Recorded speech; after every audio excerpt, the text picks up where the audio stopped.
Hello grade 11s, welcome to this lesson about applying Newton's laws to inclined planes.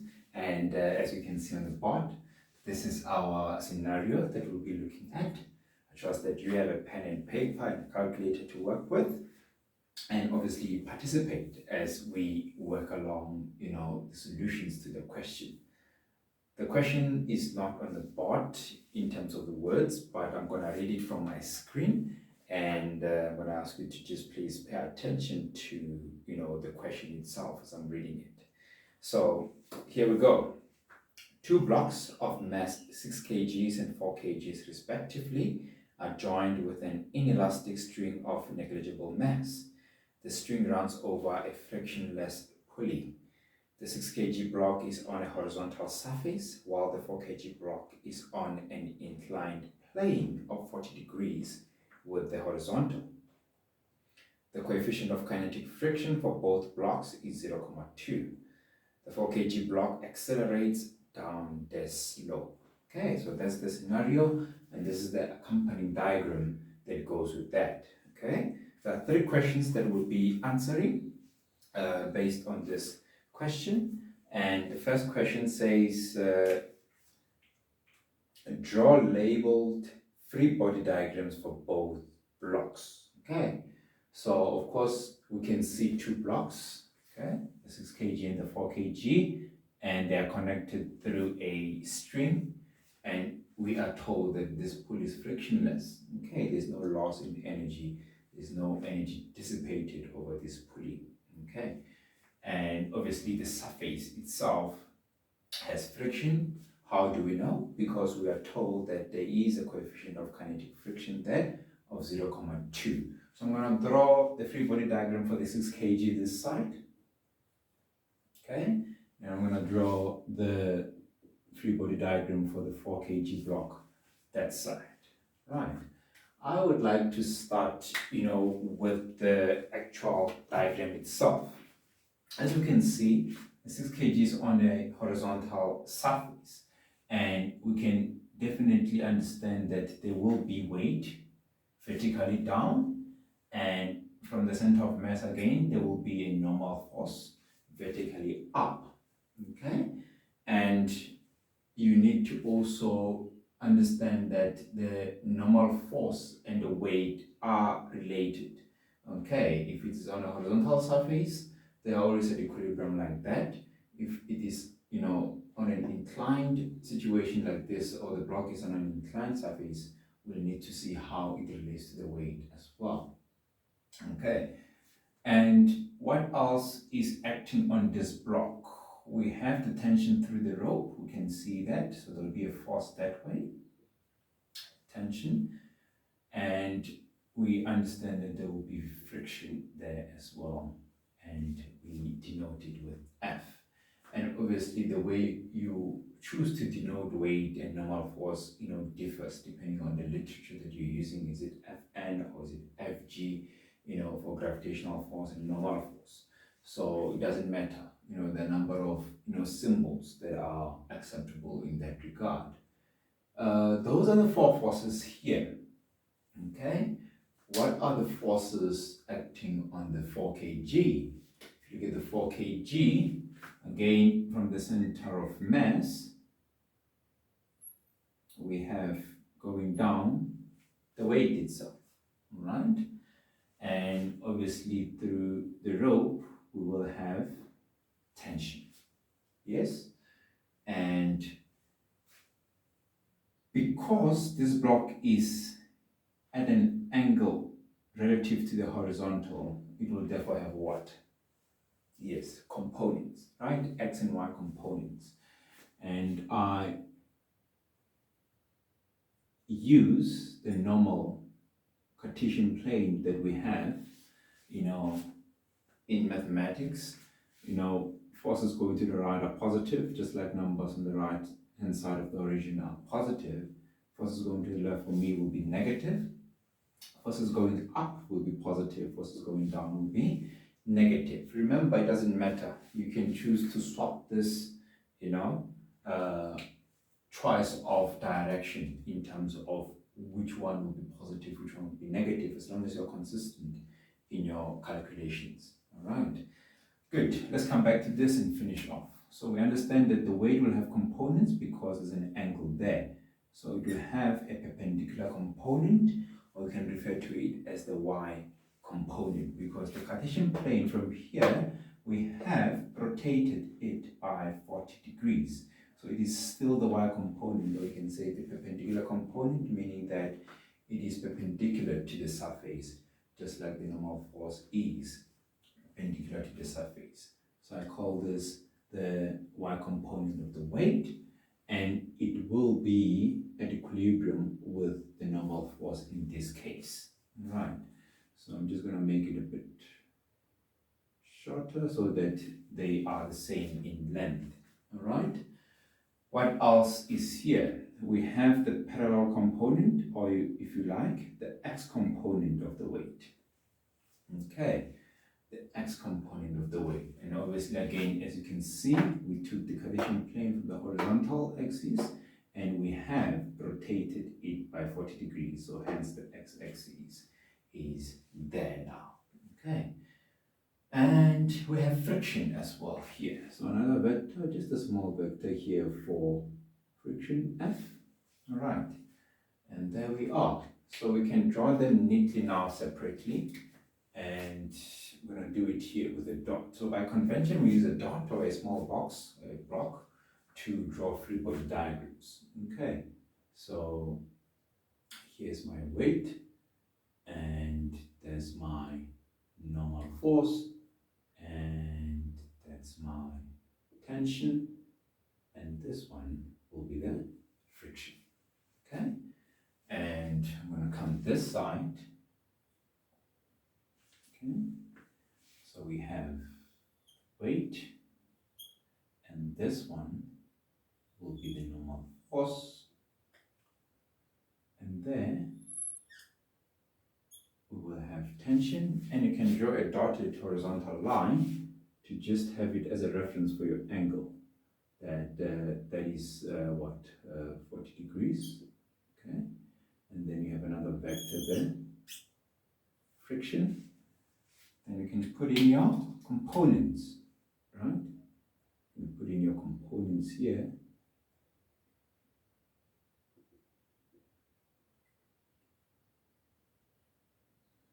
This is your y component, that is your x component. Or you can use, the sign, the perpendicular component and the parallel component. Depends on you, really doesn't matter.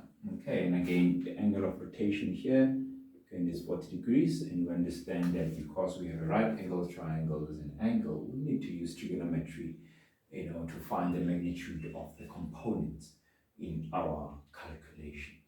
All right, so that takes care of our free body diagrams, the 6 kg block and the 4 kg block.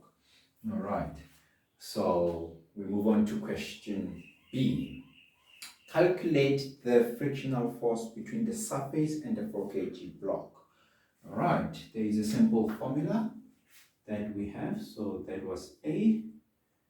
If you want the frictional force, it's mu K times the normal force. Okay, but we understand the 4 kg block is here, okay, and the normal force is at equilibrium with the y component of the weight. So we need to take that into account and carefully substitute it like that. So it will be mu K, and this, because N is mg, is not just mg because it's not a flat surface like this where it is definitely balanced with the weight itself without components. We understand that now the N will have an added quantity here of what? Cos 40 degrees, because in there, right, that angle there, and obviously that is the hypotenuse, that is your opposite, and this is your adjacent side. So to have the two in equilibrium means you must take into account obviously the angle that creates the components, right, in this case. All right, so nu k is 0.2. It's given in the question itself. And the mass, we're dealing with a 4 kg block, so we multiply this by 4, and the gravitational acceleration is constant, it's 9.8, and this, yes, we multiply by cos of 40 degrees. So please type this with me, and let's see what we get. 0.2 times 4 times 9.8 times cos of 40 degrees, we get 6.0. Okay, so for the purpose of this lesson, let's use one decimal place for rounding off. So it's 6.0 newtons. Okay, so this is the frictional force that is acting on the 4 kg block. Right? And we're told in the question that it does accelerate down the slope. Okay, so as it goes down the slope, it accelerates. As it goes down the slope, it does experience a frictional force, which is kinetic friction of 6 newtons. Okay. Question C, which is the last question here, it says that calculate the acceleration of the system. This body is connected to that body through a string or a rope. So if this one moves or accelerates down, that one will also move, right, to the right and eventually down if obviously the motion continues. So we need to see it as a system, and therefore the acceleration will be the same for the system, meaning for the both blocks. Okay, so what do we need, and what relationship can we use when we want to talk about acceleration in this type of equations or questions, right? We have the law from our former scientist Isaac Newton. Okay, F net is equal to ma. So the net force acting on a mass is equal to the product of the mass and its acceleration. Okay, so I'm going to do it separately.